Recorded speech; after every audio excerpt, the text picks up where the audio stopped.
그다음에 MR, XR 이런 기술융합 작업을 위주로 작업을 최근에 하고 있는 도로시 윤이라는 작가입니다.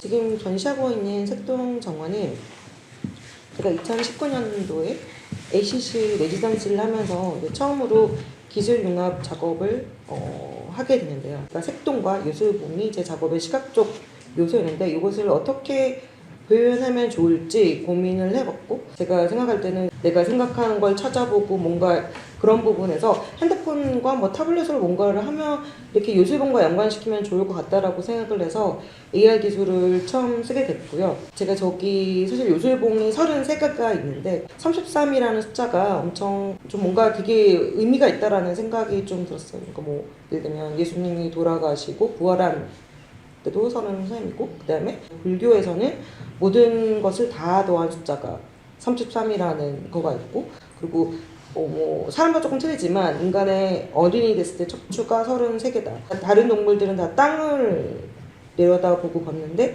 인간이, 유인물도 포함했지만 하늘을 보면서 뭔가 이렇게 우주와 뭔가 미래와 저 멀리 안드로메다를 상상을 하고, 뭔가 그런 점에서 33이라는 숫자를 이제 작업으로 가고 싶다라고 생각을 해서, 그다음에 색동이라는 것은 자연적인 어떤 여러 가지 것도 있지만 사실 동시대적인 걸 좀 가지고 있다고 저는 생각을 했어요. 왜냐면 여러 색깔이 겹쳤을 때 그것을 색동이라고 말한다는 거죠. 근데 지금 현대에 제가 봤을 때는 디지털적인 거, 그다음에 자연적인 거, 어떤 그런 것들은 다 아우르는 어떤 것들이 나에게는 동시대적으로 아우르는 건 색동이라고 생각을 줬고, 제가 처음부터 이 AR을 하기로 생각할 때부터 내 뭔가 관객이 완성을 시키자라는 생각을 좀 많이 가졌던 것 같아요. 제가 이렇게 판을 깔았지만 사실 관객분들께서 내가 이걸 두 개를 선택을 하고 거기에 맞는 거를 찾아내서 관객이 만들어내는 상호작용적으로 이렇게 마무리가 되게 되어 있거든요. 인터랙티브 된다라는 포인트에서 제가 그런 기술 융합 작업에 대해서 계속 연구를 하고 작업을 하고 있는 것 같습니다.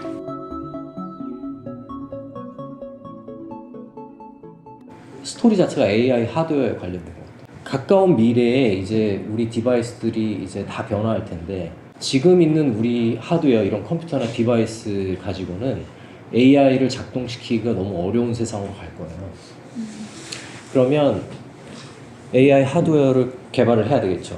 그러니까 AI 하드웨어에 대한 이야기는 그 키스트 박사님하고 저희가 협업한 그 스토리를 기반으로 하고 있는데, 아직은 세상에 나오지 않은 기술이에요.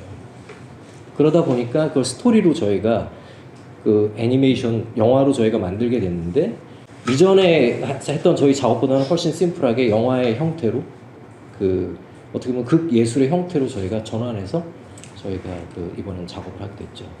물론 3채널로 하게 됐지만 기존에 있는, 그러니까 설치할 수 있는 기술로는 충분히 가능한, 그러니까 되게 커스터마이즈드 된 그런 기술을 이용해서 저희 작품을 선보일 수 있도록 저희가 구성했다고 보시면 될 것 같습니다.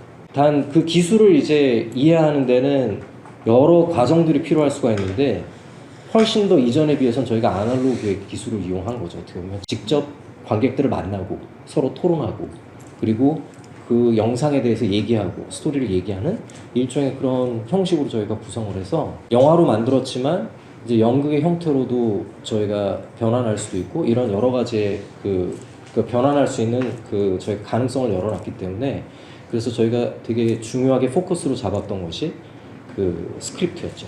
그 예술의 형태의 스크립트를 쓴 겁니다.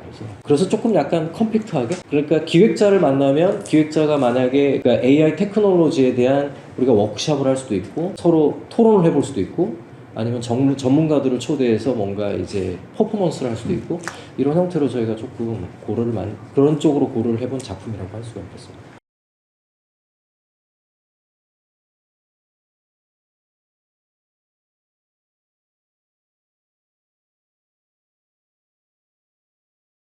제가 원래 원했던 방식은 이제 플레이 데이터 자체가 어떤 분리되어 있는 다른 공간에 영사되는 형식 또는 뭐 지도로 붙이는 형식이 좀 나뉘어져 있어서, 이제 유저가 어떤 VR을 플레이하는 공간이랑 그 플레이 데이터가 생성된 플레이 데이터가 뭐 인쇄되든 뭐 프로젝션으로 나오든 그런 게 좀 다르게 표현되는 게 좀 분리돼 있어서 사람들이 플레이를 하고 공간을 옮겨서 다른 그 제 공간을 봤을 때 아, 이 데이터가 지금 서버가 이어져 있구나 약간 이런 걸 발견하게 하는 게 기본적인 구성이기는 했어요. VR 작업 같은 거를 판매하는 경우에 해외에서는 되게 어떤 1인용 정도 쓸 수 있는 공간이 있고 그거를 엄청 인테리어한 그 세트 자체를 VR 작업이랑 같이 판다고 하더라고요. 해외 시장에서는. 그런 부분에서 월딩 같은 경우에 원룸바벨처럼 돌아다니는 게 아니라 앉아서 플레이하는 거니까 어떤 그런 구성으로 완전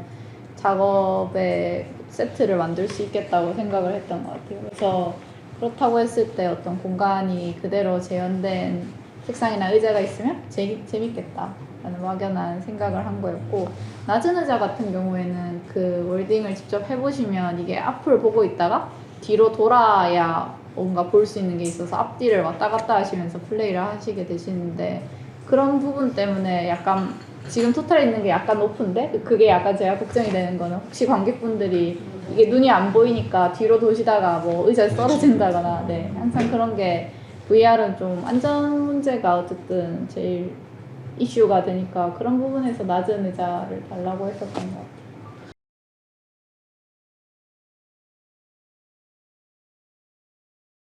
저는 사실 미디어 설치 작가인데 사실 공간 설치가 항상 붙어요. 그렇기 때문에 그 오리지널이라는 게 없다는 것은, 저는 항상 저의 작업은 예를 들면 저는 영상 작가거든요. 설치가 아니라 저의 메인 영상이 있고 그것을 어떻게 구현하는가, 그 공간에 맞춰서 거기서의 제가 쓰고 있는 요소는 디지털과 아날로그가 혼종되어 있는 상태예요. 그렇기 때문에 어떤 공간에서는 필름이 메인 작업에 필름을 더 많이 설치를 할 경우가 있고, 공간이 작다 그럴 경우는 그거를 미디어로 빔 프로젝터로 바꾸고, 그랬을 때는 또 영사기에서 나오는 필름의 가장 조형적이고 이 작업이 가장 잘 보이는 것을 저는 계속 하는 작업에 흥미를 갖고 있어서 공간 설치를 하는 게 저희 메인이기 때문에, 사실은 공간이 크고 작고는 어떻게 보면, 저도 테크니컬 라이더의 소개에 축소라는 단어를 쓰셨는데 사실 그래서 축소와 확대는 없어요. 처음에 이 작업의 시작은 어떤 공간을 받아서 그 도면 안에서 저희가 같이 결정을 하는 거거든요.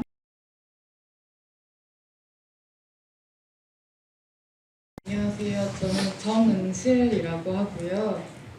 저는 이 VR 영화 파스라는 작품을 전시를 하고 있습니다. 이 작품 같은 경우에는 제가 예전에 목포에서 1900년대에서 1950년대까지 지금은 사라졌지만 과거에 있었던 해상 시장이 있었습니다. 우리가 보통 시장이라고 생각하면은 육지에 이렇게 밥 한 대를 놓고 물건들을 놓고 물고기를 팔고 이런 장면들을 상상하는데, 제가 어떤 사진 한 장을 봤는데 해상 시장, 그러니까 배들이 수천 대가 모여서 줄을 이루고 이렇게 나란히 서 있는 그런 사진이었고, 그 위를 넘나들면서 사람들이 물건을 구입하고 하는 그런 사진이었어요. 그게 이렇게 흔들리는 배들이 모여 있으니까 물 위에서도 시장이 있을 수 있고 사람들이 이렇게 더 함께 살아갈 수 있었구나라는 깨달음을 얻어서 약간의 그 많이 비유적인 이야기를 담아서 함께 이렇게 흔들리는 사람들이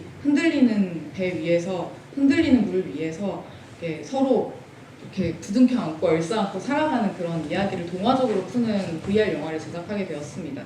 그리고 이 VR 영화 같은 경우에는 주변 환경이나 조명이나 아니면 공간 세팅과 관계없이 그 안에서 VR 기기 하나만 있으면 그걸 접속해가지고 볼 수 있다는 점, 한번 시도해보고 싶은 방법이어서 하게 되었고요. 하지만 의외로 이제 제가 생각했던 거랑 다르게 그 공간의 환경을 많이 받고 그 VR 기기를 놓기 위해서 공간을 인테리어해야 하는 그런 상황들이 발생하게 되었습니다. 그래서 어떤 뭐 동굴 같은 공간이냐, 아니면 널찍한 공간이냐, 아니면은 뭐 주변에 커튼이 있느냐, 아니 이런 전시를 할 때는 확실히 주변에 세팅 환경을 많이 신경 써야 된다는 것을 이번에 전시하면서도 조금 깨닫게 되었고, 아마 그런 부분에 있어서 테크라이더를 업데이트해야겠다는 생각을 하게 되었습니다. 저는 이번 전시회는 압축하지마 세계 대회라는 작업을 이에 대한 이제 테크니컬 라이더를 이야기를 하려고 왔는데 압축하지마 작업은 동영상 이제 카메라에서 10초 동안 움직이고 가장 압축이 덜 된 사람에게 이제 상을 주는 대회입니다. 그래서 인공지능 대 인간의 어떤 대결이라는 느낌으로 2015년부터 이곳저곳에서 대회를 해왔었는데 하여튼 2년 전부터 이제 세계대회 포맷으로 가야 되겠다라고 해서 첫 번째 대회를 서울에서 열었고 그때 이제 우승 상금이 1 이더리움이었고 전 세계 대회는 1 비트코인을 이제 주려고 기획을 해서 했던 대회고 근데 이제 그 대회를 하려다가 보니까 많은 장비와 많은 어떤 그 현장 그 셋업들이 필요하고 또 압축하지만 이제 독특한 장비 셋업이 필요로 한데 이거를 어떻게 세계 대회를 쉽게 치룰까 하다가 한국에서 일단은 압축하지마 셋업의 기본 장비를 외국으로 보내고 외국에서 현지에서 구할 수 있는 것들을 구해서 이 행사를 치러야겠다라고 생각을 하던 찰나에 이번 전시회 의뢰를 이제 같이 하자라는 연락을 받아서 이번 전시를 통해서 그 어떤 구체적인 이벤트 실행 계획을 만들고 있는 상황입니다.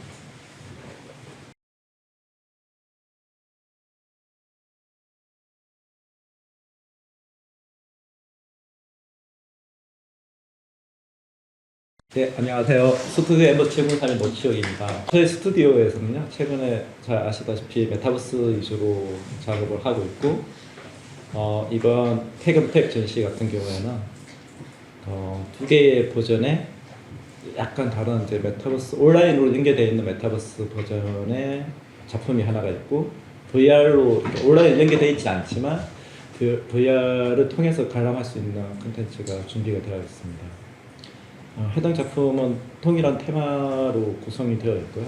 백란유쌤의 다다익선 작품을 모티브로 해서 작업되었고, 그 작업의 어떤 동기 같은 경우는